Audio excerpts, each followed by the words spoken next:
Oh, there's a pretty one, Ulysses.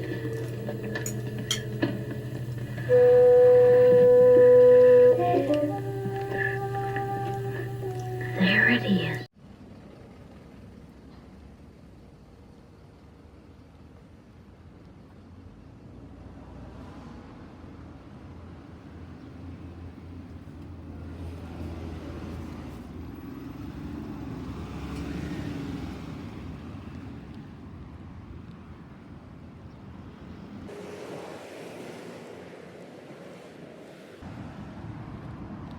My bench is too popular.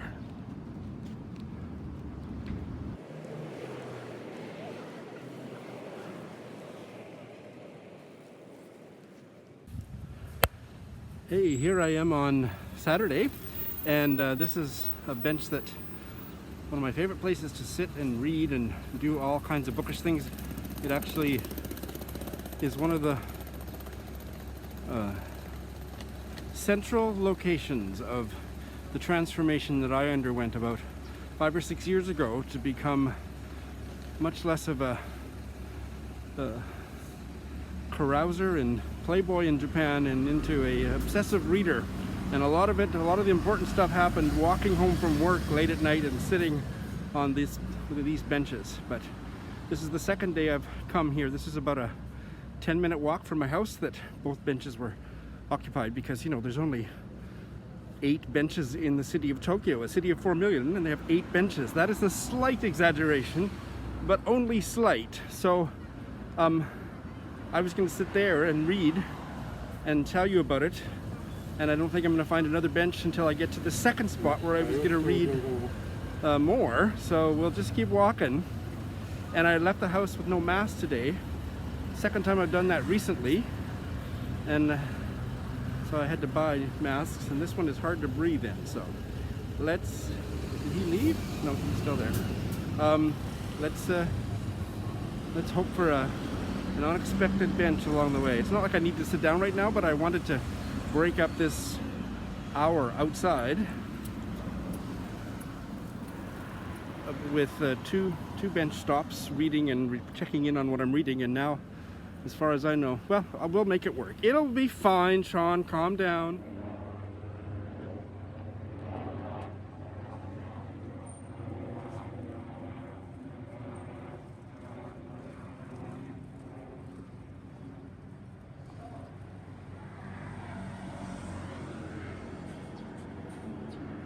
Across the street there is a lineup of cute young men. They look cute from the back anyway. And the only reason men line up for anything in Japan is ramen. So I'm guessing this must be a popular ramen shop. Let's check it out.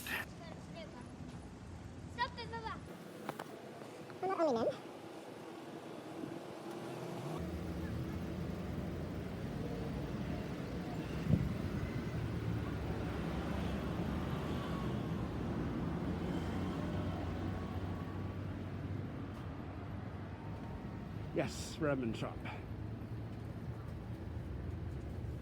There's a nice breeze. It's a little bit muggy and a little bit warm, but mostly that's from walking. And I'm going to read at least 10 pages of this 2021 release, a debut novel by a gay writer who studied under Michael Cunningham, The Recent East by Thomas Grattan.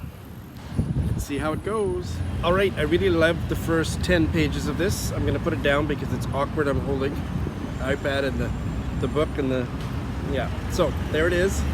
Yeah, I love the writing. I really love the writing. A lot of readers had big problems with this book, including some booktubers and one of my subscribers, but I sure connected with the first 10 pages. So it opens in 1968, and it's an East German family, and the main character is Beata, and she's 12, and her parents are professors, and they tell her 3-minute warning that they're going to visit the West, and they are lying to her, because what they're actually going to do, we find out about 3 pages later, is defect to the West. They live in a fictional town called, I've forgotten the name already, but it is fictional. When I Google it, all the references are to this novel that is a short drive, or very close to Lubeck. And Lübeck, if I understand it, is what it was historically Schleswig-Holstein province, just on the other side of the east-west border during the Cold War. And so they're going to the train station to cross to Lübeck, and they have fake passports.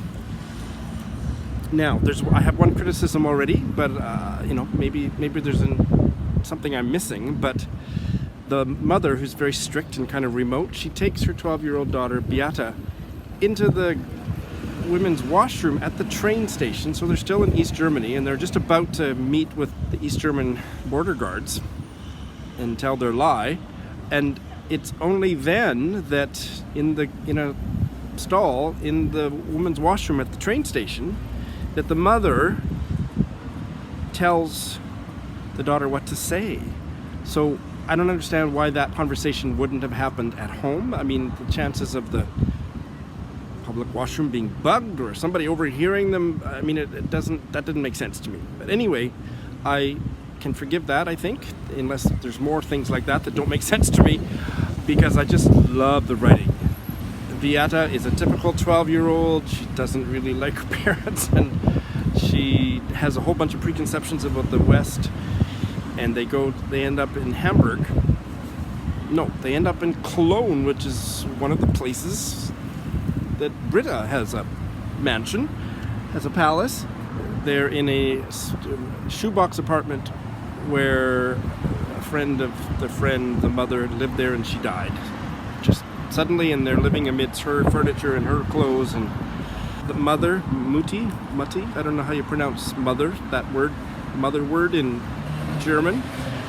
She makes the daughter make her own clothes out of the dead woman's clothes, and the daughter makes a very frumpy dress and wears it to school every day for weeks and weeks, and her new West German classmates are making fun of her, and she's just kind of rebellious that way.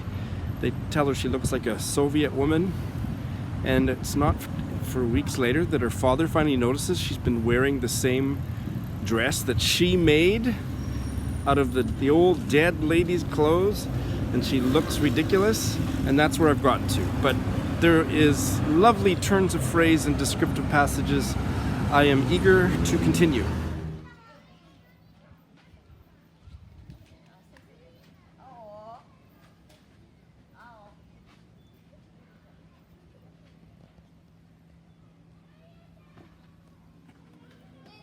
Hey, well, I'm tired because so I'm sitting in a park. I am quite close to home, but I needed to stop because I got lost. So I've been walking and walking and walking. I have lunch waiting for me at home. I'm famished, but I stopped here. The reason I got lost was I was trying to find a vending machine that I stumbled upon about a year ago, and I always wanted to include it in a Vee-log, and now I can't find it. It's either gone or I've lost where it was, but it was near where I was last sitting on that bench. And it's a vending machine that sells insect snacks. So food made of bugs. I've never seen one anywhere else in my life. I know that insects as food is kind of becoming a trendy topic. It's futurists are talking about how that's all we're going to have left to eat soon. I hope I have shuffled off this mortal coil by then. But yeah, there was a vending machine that actually sells it. I remember it was like $7 for a snack, and they were all insects. And I can't find it now. Maybe I'll Google it and I'll be able to find one to show you later. Because I was looking and going down this street and that street in that neighborhood, and Tokyo is not on a grid system, I got so far off the beaten track, and I've caught my breath here, sitting in this shady spot with a kind of a roof of tree branches, which is quite lovely. And I have read another short chapter in Beyond the Rice Fields by Naivo, which, yes, I'm still reading. Even though I started it about 3 weeks ago, I'm only 40 pages, maybe 50 pages in. It's delightful. I hope to read a whole bunch more of this in the coming week. And it is about two Malagasy. It's a novel set on Madagascar by a Malagasy writer who lives in Canada, who writes his fiction under the pen name Naivo, and their childhood friends. One is an enslaved boy, Sito, and his master's daughter, is Farah.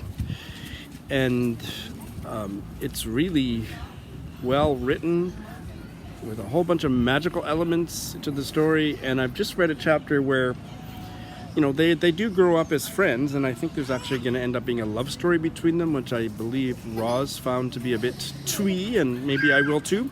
But at this stage, I think they're about 10 years old. I'm not sure how old they are when they're playing with other kids in the neighborhood and playing some kind of role-playing games about testing their guilt or innocence based on whether they can. Well, one was if you can plunge your hand into the pot of boiling water and pull the crab out from the bottom without scalding yourself, you are innocent. But of course, they don't have any access, thank God, to a pot of boiling water when they're out playing down the street. So instead, just into the river. If you can pull a crab out of the water without getting pinched, you're innocent, and this and that. But it ends up with a very dangerous scene where Sito produces a gold coin, and he is accused not by his friend and master daughter, Farah, but by the other neighborhood boys of being a thief. Like, why does a slave have a gold coin? And he explained the reason why he had it, but anyway, so now the kids have a mock trial, and the boys keep dunking him in his head under the water, and he almost drowns, and then there's this big fight between him and the biggest bully of the boys, and they almost drown, and oh my goodness. It's just really well done, and it's really holding my interest. So now that I've kind of cleared a space to devote more time to it, I hope to finish it in the next week or two. So now it's time to go home. I'm going to have grilled swordfish on rice for lunch and corn on the cob.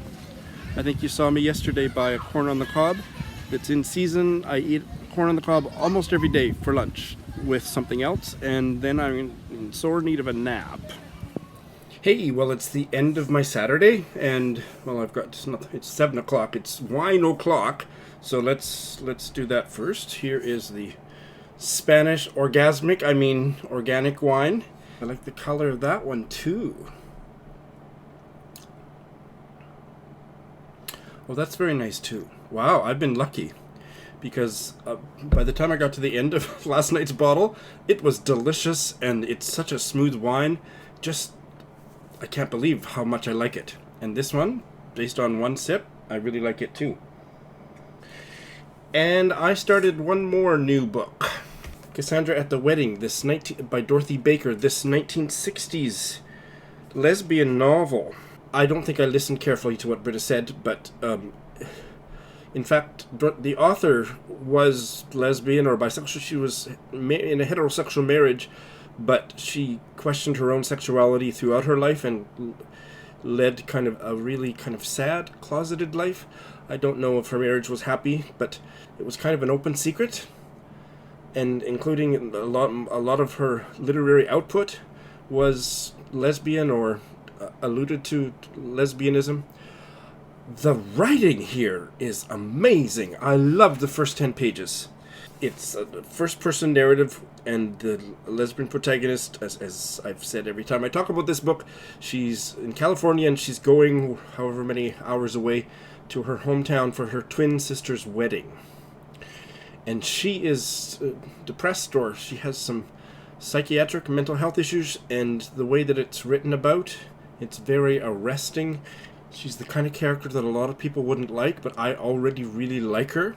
There's something no-nonsense about her, and the narrative voice just sucks me right in. I've only read 10 pages, but I am deeply hooked already. So that was a wonderful start. And let's check Voxer. Hi, Sean the Book Maniac. I hope you're doing well. I love the idea of being a vocal guest star on the Vee-log. Though it does kind of make me sound like I'm calling in from prison. But, tell Mom and the kids that I'm doing okay, and I'm holding strong, even under obscene pressure, and I'm refusing to listen to audiobooks. So, it hasn't got that glib yet on my end. The last book that I bought, and it was also the last book that I read, was Parable of the Talents by Octavia Butler, the second book in her duology. Her does this give you hives? And it was not good. It was not good. I didn't enjoy it, so I'm happy to move on to my Alexandria quartet. Yes. And speaking of consequential data, tell Britta B and Mama Doris that I'm not wearing any underwear, okay? It's just me in my gray sweatpants, free balling it out in the prison yard. The boys are all working out, and I am laid back on what I have now called the Sean bench, okay? And I'm reading my Lawrence Durrell. So there's a picture for you. And speaking of the buddy read, I am still finishing Justine. I'm a little behind because I was finishing that Butler book. So yeah, this is my third reread of this masterpiece. I love this book. I love this series. I can't wait to jump into Balthazar. But yeah, let's bump it ahead or back rather a week so we can have our first check-in in Balthazar sometime in the second week of June, if that works for you. Looking forward to it. There's a knife fight going on in the mess hall. I gotta go. Bye-bye. Oh, Adam. And you know what? Let's move from the chaff to the wheat. Today is Pig's birthday. Let's see. She's changed her channel. She used to be Pig the Book Prize Addict. What is she calling herself these days? Pig's Knitting and Book Prizes. It's her birthday. Let's leave a birthday message for Pig on Voxer, shall we? Hi, Peg. Happy birthday. It's Sean the Book Maniac, and I actually have you live on my channel. Not live, but I'm recording my message for a Vee-log, a vlog that I'm going to put on my channel to wish you a happy birthday publicly. It's been a long time since we've been in touch, so hope you have a great day. It must be, what, about your 37th birthday, something like that? And I hope you're celebrating it in style. Have you gotten vaccinated, and can you go out and kick up your heels and paint the town red? Also, I asked you last summer about coming on my channel via Zoom and chatting about all things bookish and crotchety knitting talk or something. So you said you wouldn't do that, or you refused me, Britta. Britta, I called you Britta. Jesus. Britta's leaving me a Voxer message right now. Excuse me, that's the only reason I got your names mixed up. Her name just flashed across the screen. Anyway, I think that you should come on my channel by Zoom, not anytime soon, but like later in June or anytime after that. And I'm going to ask my subscribers to second the motion and demand that you do that in the comments on my Vee-log. So hope you have a happy birthday, and Peg, if you are so inclined, send me a short message that I can put onto my Vee-log. You can send me a long private message with all the true gossip, but something for public consumption. If you can get it to me in, say, the next 24 hours, I will include it in my weekend Vee-log. Happy birthday, girl!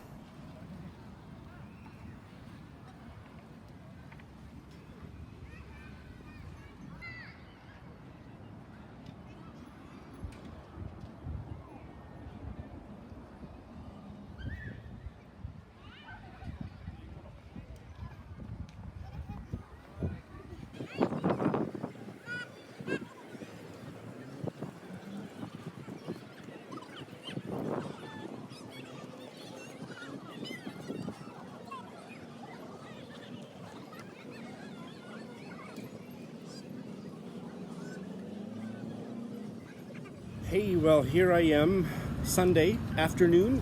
I'm going to do a very brief wrap-up to this weekend Vee-log. I've had a blast doing it.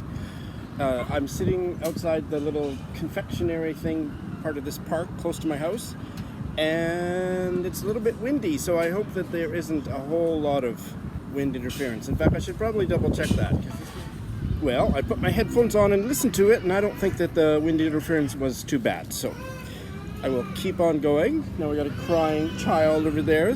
Sounds the same in every language, doesn't it?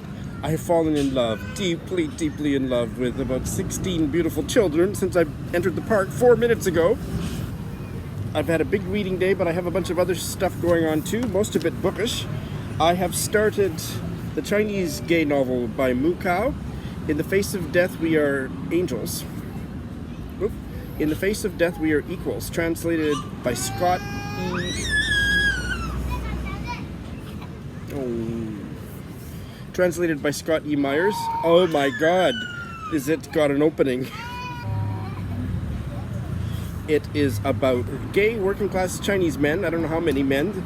So far I've met the first character, and he is on the verge of retirement, spending his whole career as a mortuary, what do you call it? Mortician, undertaker. No, that's not right.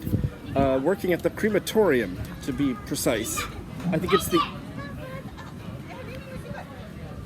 it's the eve of his retirement, and he is looking back on his 40 years working there. It's a little bit disgusting, like you might expect. A very detailed description of what it's like to work at a crematorium, including the fact that he fell in love as a young man working at the very same crematorium with a straight guy who was just a few years younger. I think the straight guy was 20 and he was like 23 or something, and he fell in love with him, but then the other guy wasn't the slightest bit interested because he was straight and a necrophiliac. Yeah, so I don't know. Yeah, that was my reaction. And one of his victims wasn't actually dead, so she was just lonely. So she came to life. Oh my God, it's not politically correct, and I don't have any expectations of political correctness when I read Chinese literature, but certainly my interest is piqued. Let me tell you a little bit about Mu Kao. He was born in 1974 in Hainan province. He has no diplomas, he's not a member of the Chinese Writers Association, and publishes almost entirely outside of official channels. Described as a folk poet and a voice from the bottom of Chinese society. I'd like to know a whole bunch more than that eventually, but this is starting out grotesque and fascinating. And I've done other reading today, but the book that I haven't picked up for more than a week that I have now read another 10 pages on is this Irish novel, A Quiet Tide by Marianne Lee. This was very enthusiastically recommended to me by, and to all of you, by Covery Madavan, and I'm really enjoying it. I'm now 70 pages into it. It's 370 pages. I'm actually hoping that this might be one of the ones that I finish this week. It's easy to read. It's really good. It reads like a novel written much earlier. The setting is early 19th century, and so far there's nothing that feels like like neo-Victorian, where it's written in modern times, set back. It was Peg, the book prize addict, that kind of explained neo-Victorian to me. I don't think I really knew what it was, but something written more modernly, set back in time, and then investigating, exploring, revealing stuff that writers of that era didn't ever talk about. So far, this doesn't feel neo. It feels very conventionally like a 19th century novel, and that is not a bad thing in my books. It's the writing is really strong. Ellen is maybe a teenager, and she has staying with a friend of her brother's in Dublin to recover from an illness, and the father is a doctor and an amateur botanist, and he encourages her in her interest, and she grew up. Let me clarify, this is based on a true story, and Ellen Hutchins died aged 29 in 1815, so this would be probably opening around the turn of the 19th century, and she made very important botanical discoveries, but the men in her life took credit for them. But this is the early days, and it's vivid, and I'm going to focus on this 100 pages a day, 75 pages roughly a day for the next 4 days, or I don't know the math, but anyway, that's what calculators are for. But yeah, I'm glad to be deepening my focus on this one.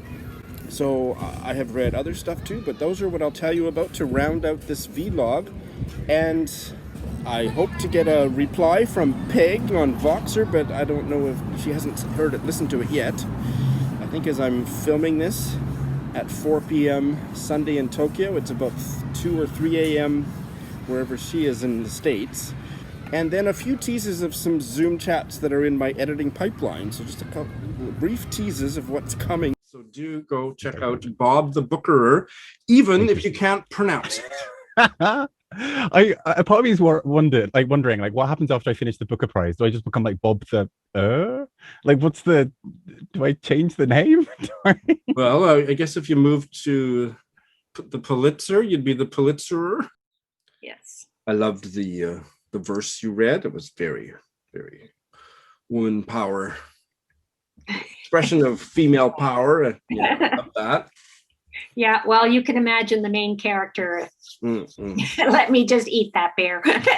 Thanks so much for having me. It's always a great source of reading inspiration for me. And the Friday reads, I always look forward to when I'm on my lunch break on a Friday. Friday reads is a regular feature, so I always enjoy it. So it's always lovely to chat to you about books, Sean, and we'll chat again soon. And to end on a typical Sean the Book Maniac note, thank you for never commenting when those many times where I have toothpaste on my lip.